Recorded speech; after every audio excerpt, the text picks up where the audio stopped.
We're going to talk about imposition. We talked yesterday about, well, I talked yesterday about some stuff that involved JavaScript. We're going to do that again today with more nice JavaScript stuff, but I'm going to start with something else first. This is an interesting session for me for a number of reasons, and one of them is that the imposition engine is probably one of the oldest pieces that exists in pdfToolbox, and every year I expect that there will not be anything new or added to it. And I think we've done at least 2 and maybe even 3 VIP event sessions about the imposition engine now. The last one I remember was dynamic imposition. And now we're doing something that is, again, completely new and very exciting. So this is cool. Let's start with something that is not JavaScript based, and that is Shingling, or as it is also called, creep. If you Google Shingling, I did to find some images to use for this, but in the end I had so many different topics. Shingling has so many different meanings, it is unbelievable. There is even a hairstyle that is called Shingling. But that's not what we're going to talk about. We're going to talk about imposition and Shingling in imposition. And the basis of Shingling is this. And every time I tell that to someone, they go like, yeah, that can't be true. But you have to think through it, and then you do some basic calculations, and you will realize that it is true. And actually, if you've been at VIP events in the past, this was one of the questions we've asked in a quiz at some point. Yeah? Paper has thickness, and we always think that it is, well, the thickness is not very big, especially for normal book paper or magazine paper or something like that. But it really has a thickness, and that makes a difference, that has consequences. And one of the consequences is when you start thinking about books. So the normal way you will make a book is that you have 2 sheets printed on one sheet, and those get folded, and then another sheet gets folded in the middle there, and so on. So you get kind of a stack of sheets, and then you fold them together. Because of the fact that paper has thickness, what you get is what is depicted on the right. And of course it has been hugely exaggerated, otherwise it would not be so easy to see. But the fact that it has thickness means that that folded paper doesn't neatly fit into the other sheet that has been folded. And so it sticks out a little bit. And each of these things that is folded sticks out a little bit more. And at the end, if you wouldn't do anything, you would end up with a book that wouldn't be straight at the end, but it would have this little zigzag motion. And of course, that's not what you want, and there is a very simple solution for it. You fold these sheets, and then at the end you cut the book so that it has a straight edge. Unfortunately, it also has an effect on the page content in that book. Yeah? If I have page 1357, which normally comes next to each other in a book, the even pages are the opposite side. If you look at what the effect is of that folding, then it is this. Again, slightly exaggerated so that you can see what is going on. But the sheet that is in the middle of this stack that was folded gets pushed out. Yeah? And so you see that X that should normally be nicely in the center on each page, you can see that on each subsequent page it is pushed out a little bit. And in real world books and so on, it really isn't much that it's pushed out. Unfortunately, our brain is really good at seeing disturbances in the force. Yeah? And so when you look at a book like that, you would immediately see that the content jumps all over the place. So you need to correct for that. And the typical way of correcting is that you look at the page content, and depending on where you are in a stack of folded papers, you shift it back a little bit. Strangely enough, that means that the X will no longer be in the center. It will be slightly to the left, for example, but then the effect of the thickness of the paper corrects that, and you end up with something that visually is always in the right spot. And you have different ways of doing it. Here I said, well, the deeper you go in that stack, the more you shift to the left. You could also shift everything to the right to compensate, or you could shift some pages to the left and some pages to the right. I have to get my directions straight. So some pages to the left and some pages to the right, and then the page in the middle of the stack doesn't move. So you have different ways of doing it, but it's a very common technique of correcting this movement that you would otherwise see in page content. In pdfToolbox 12, there was one way of doing that, and that's what you see here. And the news here is that in pdfToolbox 13, there is a whole bunch of additional shingling parameters that you can use during imposition. To be very clear, this is only relevant if you're doing folded stuff, of course. If I'm imposing business cards and so on, all of these parameters are not going to be used. This is when I have pages that are going to be folded and I want to correct for this shingling or creep effect. So, what can you do in version 13? You still have the legacy stuff, and that is not going to change. Yeah, so that can still be used, and in that way, what you did in pdfToolbox 12 will still be valid in pdfToolbox 13. But you now also get 3 different shingling method parameters that you can use. You can set this to shift, you can set it to scale, and you can set it to scale P. And what does that mean? Well, these things. So shift is the same as what I already talked about. It is a way to shift the page content. And like I said, you can then choose to shift left, right, or both. But it's essentially a horizontal shift of the page content. The scale capability, the scale method, is where you compress the page content a little bit. So you don't move it, but you have a horizontal scale that you do. This is nice and not nice. What is not nice about it is that this is non-proportional. Yeah? So you really compress only in the horizontal direction, which means that if you have a square, a perfect square on a page, you might see afterwards that it's no longer a perfect square, it will be a kind of squashed rectangle. Again, the corrections that are done are very small, but still there is a non-proportional scale going on.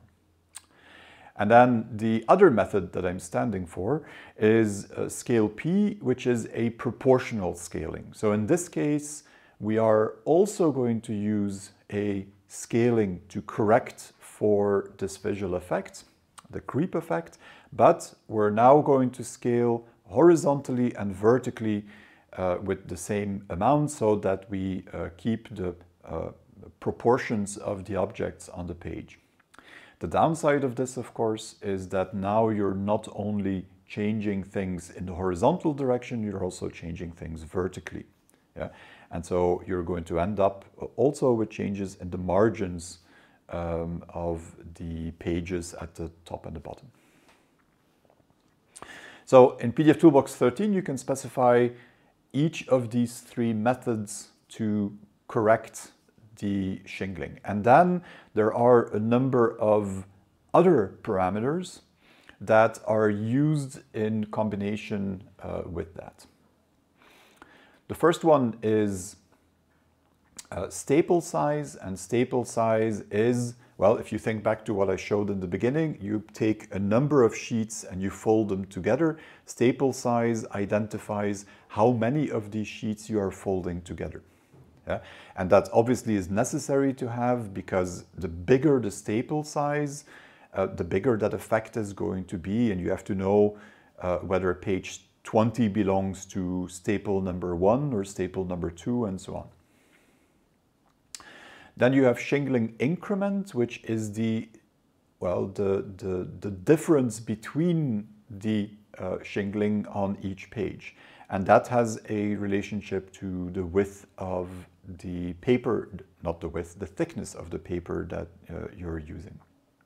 And then you have shingling direction, and shingling direction is used to specify this, are we shifting to the left, which would be inwards, or to the right, which would be outwards, or are we shifting in both directions and then the middle page of each stack will remain the same.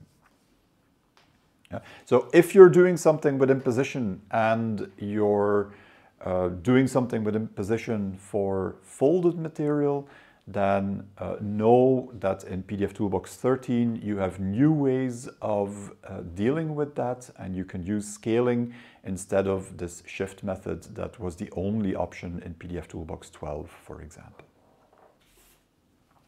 Okay, that was the first topic. And now for the fun stuff. So, as I said, the imposition capabilities in pdfToolbox go back a long time, and for a very long time they have used the same configuration files. If you look at a traditional imposition config in pdfToolbox, then there are 3 files that can take part in there. And you see them on there with an example. The first one is the fillpage.sheetconfig, and .sheetconfig files are sheet configuration files, and they define the width of the sheets, the width and height of the sheets, and then they also define slots that are rectangular areas on the sheet where content can be placed. Second file in that example would be fillpage.runlist, and the runlist is the script, if you want, that determines which pages from the incoming file are going to be placed where, and then perhaps what other content like text you also want to have on that sheet. So it uses the sheet config file, if you want. It uses the sheets that are defined in the sheet config, and it uses the slots that are defined in the sheet config. And then the third file that you could have, but is optional, is, in this example again, fillpage.sheetconfig.pdf. So the same name as the sheet config, but with .pdf at the end. And if that file exists, it is optional. If it exists, the sheet definitions are going to be taken from that file. So I can create a PDF file of an A4 page, for example, and then I can put some marks on there and some other content on there. And instead of doing the imposition on a blank sheet, I am then going to get this A4 with all the markings on it as the background of my imposition. And this can be really, really useful. If the sheetconfig.pdf is not there, it's a blank sheet. The sheet config and the run lists have always used a proprietary syntax, and you can be in favor of it and you can be against it. That depends on, I think, how much work you've done with it and how well you know it. But it's a proprietary syntax. It's kind of a scripting language, and it has the most annoying feature, perhaps, at least for me, is that it is tab delimited. And you have to be really, really careful to put tabs in the right spaces, and replacing one tab by a space already throws off pdfToolbox and will give you problems. So it is a tab delimited scripting language, and it is proprietary, so it's only used in these config files for callas. You can't use it for anything else.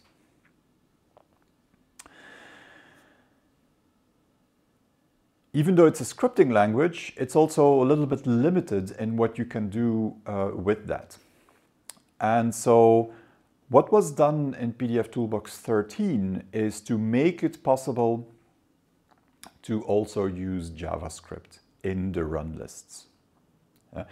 And of course, if you know JavaScript, that is way more convenient, because that allows you to use the same JavaScript syntax as you know from other places here in a run list, and you don't have to learn this proprietary scripting language anymore. I would be careful in thinking about this. It's not because it's JavaScript that this is going to necessarily be easier for everyone. Yeah? You have to understand JavaScript, and I can very well imagine that for some people this old scripting language, especially if you already spent time learning it, would be easier to continue to use than the new JavaScript capabilities. What is important to realize is that the legacy imposition, so these tab delimited script files, are still fully supported, and also that we don't expect that to change anytime soon. There are many imposition configuration files out there that people are using. That is not going to disappear. It is not going to change behavior, not now and not for many years to come. The other thing that changed, you already see a little bit on the background as well. At least if I move a little bit more out of the way, I feel like the weather girl now. When you look here, this is really difficult. When you look here, what you see is that no longer is there just a list of imposition config files that you can choose from, but now, yes, you still have this list, but I also have a menu item next to it that has a new menu, an edit and a duplicate. And so what that means is that I can create a new imposition config file, both a sheet config and a run list, directly from the switchboard. And actually, if I do that, if I do new or I do edit, I get an editor that is integrated into pdfToolbox. And these were introduced in the session that Dietrich gave about user interface. They are used for all kinds of different things. For example, if I would add a custom page format, then I would also get an editor that has been adjusted for the format used there. But so this can also be used for the run list file and the sheet config file. If you open a sheet config file, you get the same thing you would have in the past. If you open a run list file, then the interface would allow you to choose between the old run list format and the new JavaScript format.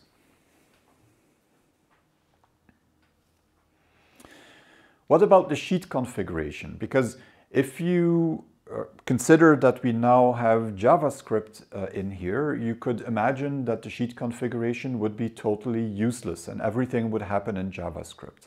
And in fact, that is not wrong. You can do that. So I can have a sheet configuration that is entirely empty, except that it has a name statement, and that's it. I don't have any sheet definitions in there. I don't have any slot definitions in there, nothing. Yeah? However, that is not necessarily the case. I can also still use sheet configurations that define sheets and that define slots. These will then be usable from within my JavaScript environment. So in this new setup, you have a choice. You can create the sheets that you need and define the slots that you need on them completely in JavaScript. That would work very well, and I will show you some examples. But you can also say, no, these sheet configuration files are still quite easy, or I have a bunch of them that do what I want to do, and so I am still going to use a sheet config file that defines sheets and slots, and then you can use them, refer to them from your JavaScript in the run list. Both methods work. It isn't that one is better than the other. You can choose which one feels the most convenient for you, for a particular project. And by the way, I don't mention that in this presentation, but these background files, where I said you can create a PDF file that already adds color bars and so on, the thing that is called .sheetconfig.pdf, you can of course also still use them. That goes together with what I say about the sheet configuration. So let's talk about Runlist. You might not ever see this, but there are two files involved. The first one is one that is called .runlist as before, and that is an old style Runlist. And then if you're using JavaScript, there will be something called .runlist.js, and that has your JavaScript code in it. If you want to use JavaScript code, then your Runlist file can only contain name and then the other filtering variables that you can see on the slide. If you use the editors in the switchboard, then you're never going to see this. Yeah, you're just going to use the editor to switch to the JavaScript version. It will give you a way to specify a name in there as well, and then you write your JavaScript. And the two files that I'm talking about here are going to be created in the background, and they're none of your concern. Yeah? How does this work? Well, for the JavaScript run list, this is very, very similar than what I explained yesterday in the checks presentation with JavaScript. What I said there was, this is arbitrary JavaScript. It's the same as what you would write in a process plan or in a variable step somewhere. Yeah, so you can use the exact same environment. You can also use the same information that the JavaScript environment makes available about the app and then the document with app.doc, and about the variables with app.vars. And if you want to do something with the result of a previous pre-flight check, you have app.results, I believe. Yeah, so you're in exactly the same environment. You can write generic JavaScript code that does calculations and does whatever you want. At the end of your JavaScript, you need to return an object with a specific structure. Yeah? So that is exactly the same as what I said about checks. The method is identical. You write whatever JavaScript you want, but at the end there needs to be an imposition object that has a particular structure, and that structure here is to have sheet definitions and sheets in it, and then some other things. Yeah? And that needs to be returned at the end of your run list. In what I said yesterday, you had no choice. You had to create this object and that's it. Here you have two methods that you can use. You can either build this object yourself. You just look at the definition that it needs to have, so the structure that it needs, which properties, and are they objects or arrays and so on. So you make sure that you create a valid object yourself. But in this case, there is also an imposition class that you can create, and that class provides utility functions to make your life easier. And once I switch to pdfToolbox here, I have an example of an imposition config where I've used both methods so that you can see what the difference is. And I think in most cases using the utility functions is going to make more sense than setting up all the objects by yourself. But again, up to you. What does that look like? Well, this is an example of where you would set up that imposition object yourself. I've left away a lot of things here, yeah, but what you can see is that at the top I define an imposition variable and I assign that an object, and then after that I return, if you want, the object to pdfToolbox. And in that imposition object, I need to specify the required properties, and one of those properties that I can use is defaults, and you can see that I set the default unit to point, for example, but then I also have an array of sheet definitions, and I will need to have an array for sheets, and so lots of information is missing, but this is the basic structure of what you need. An object with particular properties that follow the rules, and then return that object to pdfToolbox. If I would do the same thing, but I use the utility method way, then it looks different. Yeah?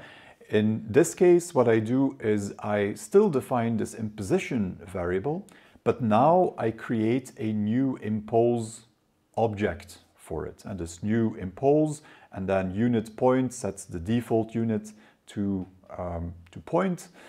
And then once I have this object, I can use these utility functions for it. Add sheet def to add a sheet definition, add slot to add a slot on that sheet definition, add sheet to create a sheet from a particular sheet definition, add page to put a page inside a slot on a particular sheet. The result is still the same. When you run these utility functions, what happens in the background is that there is still an imposition object created, and that imposition object will have the exact same structure as what I showed here. Yeah? It's just that these utility functions make it easier for you to create that object. You don't have to understand all the peculiarities of the object and which properties and so on, because the convenience functions will do that for you. And in the end, I still return that imposition object to pdfToolbox, and it interprets it and does the imposition for me. Well, it's not all, of course. Yeah. What I want to do is go back to pdfToolbox now, and let's look at some of these things in pdfToolbox. And I will use a file for that, and if I could get my mouse to work, then I could also open it. There we go. Okay, a file, and then in pdfToolbox I have the impose part of the switchboard. And let me zoom in a little bit on that. So this is the impose part. It looks the same as what I had in pdfToolbox 12. I still have the list of imposition configurations. By the way, these imposition configurations still live in the same place somewhere in the preferences, but I don't have to go there anymore. I can now say fill page is what I'm interested in, both in the sheet configuration and in the imposition scheme part. And now I have these menus next to them that allow me to create a new one or edit one or duplicate one. What happens when I do edits? Well, this is my sheet config file. Yeah? As you can see, it is a very complex file. It has a name and nothing else. Why? Because I chose not to use the sheet configuration in this case. Like I said before, I could still have a sheet definitions in here. I could still define slots in here and then use them in the JavaScript bit. In this example, I chose to leave my sheet config empty. So this one is not very exciting. It is just a file with a name command in it. The exciting bit is when I open the Runlist file. Because then I have some stuff in there. And the example that I created was a fill page example, meaning I define a certain sheet size, and then I fill up the page with the pages that come in the file that I'm processing. And so the width and the height of the sheet I've just defined as constants. I'm also adding a legend at the bottom of the sheet, so that is also a constant. I'm doing this in millimeter, as you can guess. Yeah? And just to show you, I can also still, and this is what I said, I am in a JavaScript environment, in a pdfToolbox JavaScript environment. So I have access to this app object. The app object has the doc object that refers to the document that I'm imposing. And then I can look at all the parameters of that document. And here I'm looking at dot pages, and that gives me the number of pages in the incoming document. And I'm using the convenience methods here. So I start by creating my imposition object, and I create that from an imposed class, if you want, and then I'm going to set the units to millimeter to make my life easier. I can still override it afterwards. These are the default units. If later on I want to pass something as inch or as point, I could do that, but if I don't specify units in the rest of my imposition, then pdfToolbox is going to assume that it is millimeter. The only thing I think that is a little bit difficult in what is happening here is the fact that it's easy to get confused with sheet definitions and sheets. That was the biggest problem I had when I wrote one of these things first. Yeah, you have to realize that there is a sheet definition, and the sheet definition defines the width and height of the imposed sheet. It is also where you define what the slots are and how big the slots are and how many you have and so on. That is a sheet definition. And then you use a sheet definition to create a sheet. Yeah?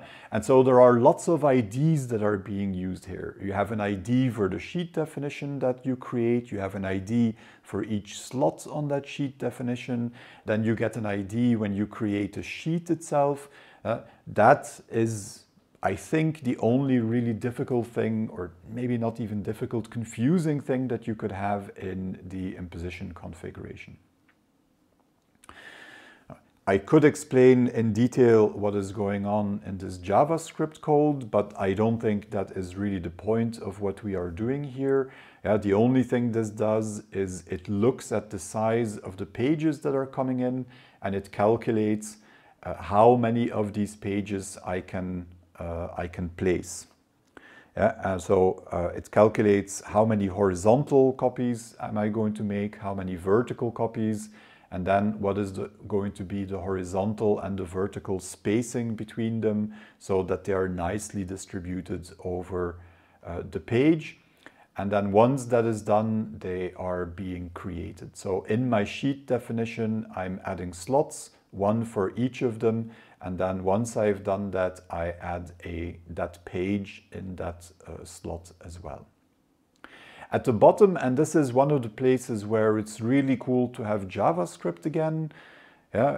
In old style Runlist, you have a number of text manipulation functions, but it's very limited what you can do. And it's also, well, you have to know the syntax.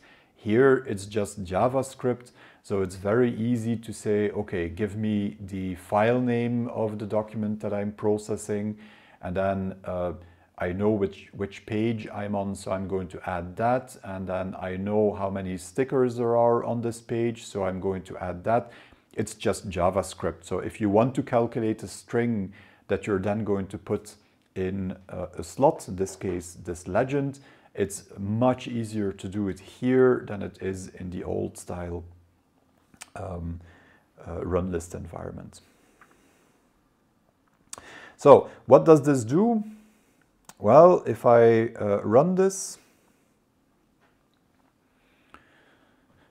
it does this. So what it has done, it has calculated what the size, or it has looked at the size of my sheet, and I set it to an A4, landscape A4, and then it has calculated how many of these stickers fit horizontally and vertically, and what the margin was. And then at the bottom,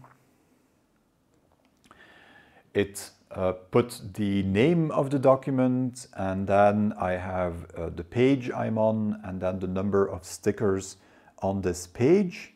And if I go to the rest of the pages here, then you can see that for each of them it has calculated this.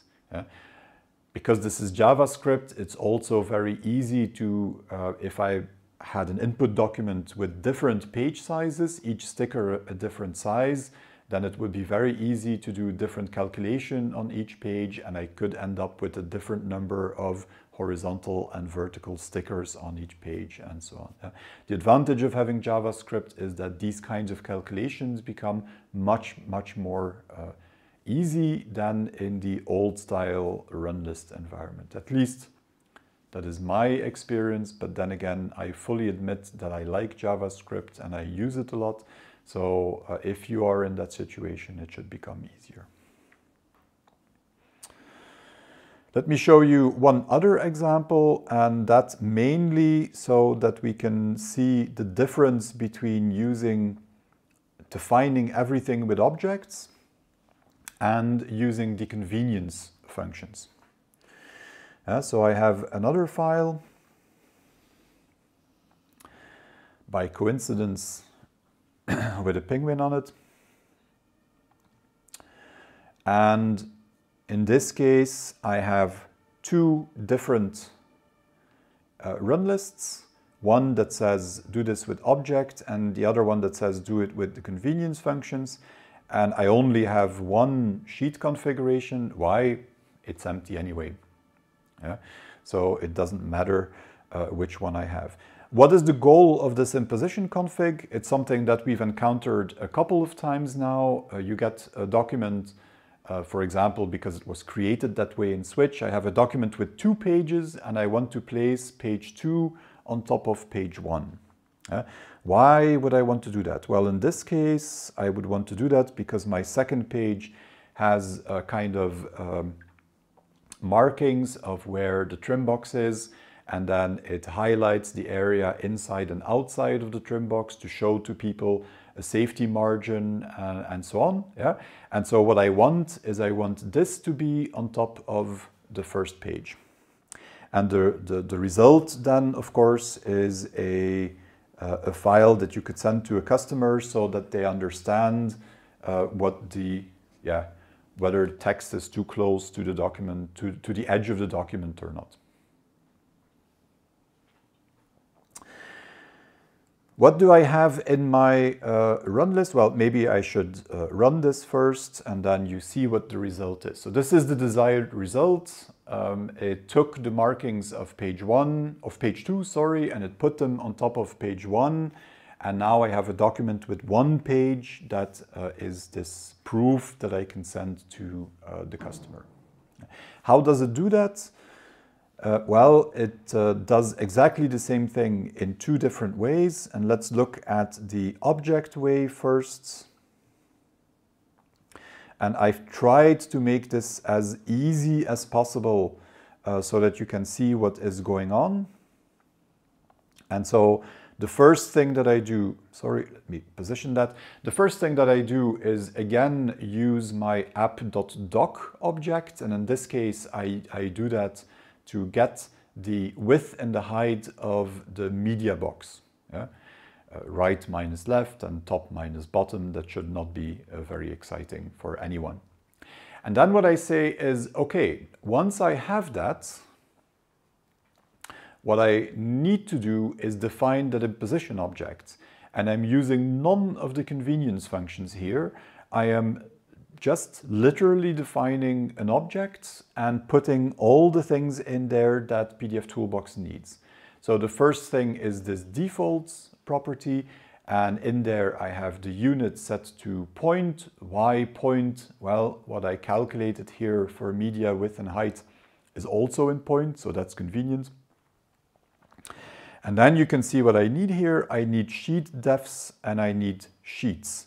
And that is actually it. Yeah. As I said before, the sheet defs are the sheet definitions. So this is where you define the width and height of the imposed sheet. It is also where you define the slots.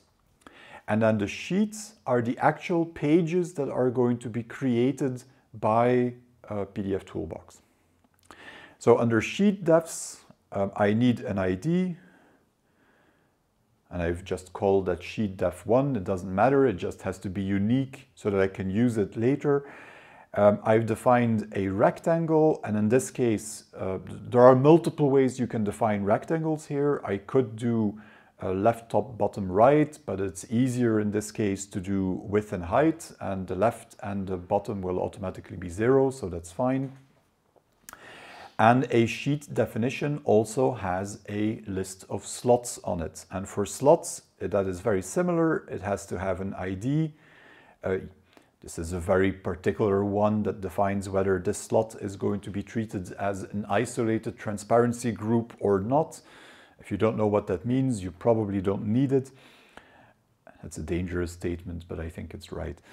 And then a slot has a rectangle as well. And so here I'm again doing it in a very easy way. The slot is going to encompass the whole sheet. It's going to be just as big as the whole sheet. Yeah, so my sheet definitions array has one element. So I have one sheet definition, and on that sheet I have a slot, a single slot. And then in my array of sheets, because I only want one page after my imposition, I'm going to have only one sheet. And that sheet has uses a sheet definition. Which one? Well, sheet def1, that's the one I defined above. And then under placements, I have the slots and what is inside of those slots. And so I'm using slot 1 and I'm putting page 0 of the incoming document in there, and then I'm using slot 1 and I'm putting page 1 of the incoming document in there. So essentially I use this one slot that I defined twice, and the first time I put my first page in it, and the second time that will be the overlay of the second page on top of it. And that's it. So no utility functions whatsoever. I just directly create this object. I know what the structure of the object needs to be. You will find that in the documentation and so on, so that is well defined. And then this is what I return to pdfToolbox. It's not because it's possible that this is the best way. Yeah, and I think if I open the second one, then most of you will probably agree with me that this is more legible than what I had before. It is very, very similar. It has the same effect. Yeah? I still calculate the width and the height, but now instead of defining this impose object myself, I say imposition is new impose. So I instantiate an impose object, and I use all of the convenience functions. Adding a sheet definition is simple. It is add sheet def, and then again you have multiple ways of doing it. Here I create a sheet simply from the width and the height that I want. Then I add a slot, and that is another convenience function. Yeah, so sheet definition, and then the definition of the slot that I want. Once I've done that, I say I want to add a sheet. Add sheet. The only parameter there is the sheet definition that I created before. So that is simple. And then once I have that sheet, I can say add page. Where do you want to add the page? Well, in the sheet with ID that I just that was returned from add sheet. So that is one. And then secondly, which page do I want to add? Page 0, which is the first page of the incoming document. It is 0 based, of course, because it's JavaScript. Yeah? And then I'd want to do the same thing, but this time for the second page of the incoming document. If you compare these two versions, to me, it feels more legible and it feels easier to use the convenience functions that you have here. Most of these convenience functions come in multiple versions. So, for example, when you define a sheet, you could choose to do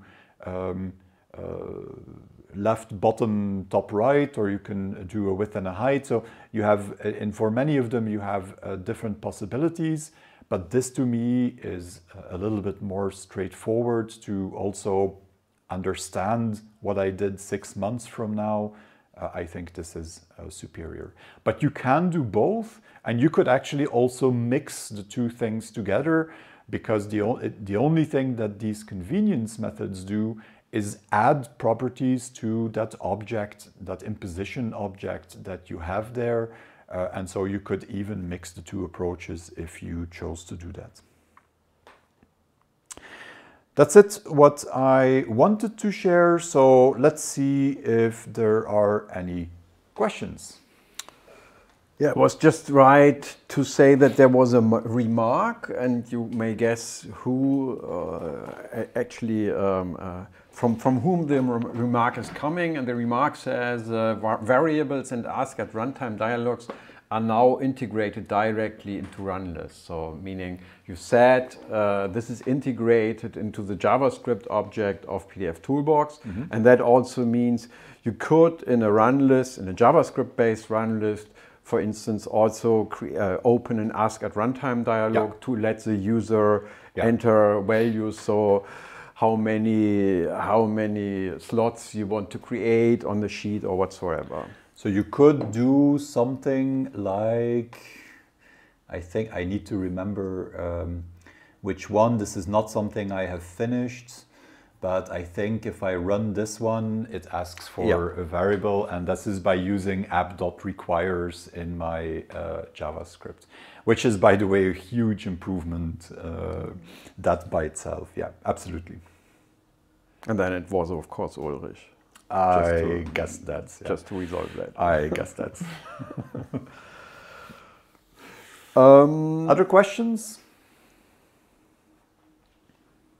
No, some of the attendees expressed that they are pretty happy with these improvements. I am pretty happy too, actually. That has probably to do with the fact that I'm one of the people who makes some of these imposition layouts for projects and so on. So I'm very happy with the JavaScript one now. Yeah, and then nobody expressed the opposite opinion to that, which is also good. Yeah, then one question here, are there sample scripts on website, probably in documentation? No, but there will be. Okay, so I think the documentation is ready, so everything, I believe that... Yeah, so with one exception, the documentation is ready, it has been published, so you will find it under help.callassoftware.com under the pdfToolbox 13 manual. So that has been done. The only thing that is not quite ready yet or quite complete yet is there is one page that you will see about object definitions, and that one is not complete yet. But utility functions, which I think you should use anyway, have been completely explained so that you can use. For examples, I meanwhile agreed with Mark that we were going to publish at least the examples that I have here, so that people can start from there. They are not yet on the website, but they will be shortly. Okay, cool. Yeah. But even without that, if you read the documentation, I'm going to say something very dangerous now because I wrote the documentation, so if it's incorrect you can blame me, but I think if you read the documentation it should be pretty straightforward how to use it, and it is not that incredibly difficult. It's actually much simpler than the documentation that existed for the classic runtime, because there you also have to explain the whole proprietary file format and so on, and here that is not the case. You just have to create a JavaScript object, so it's pretty straightforward.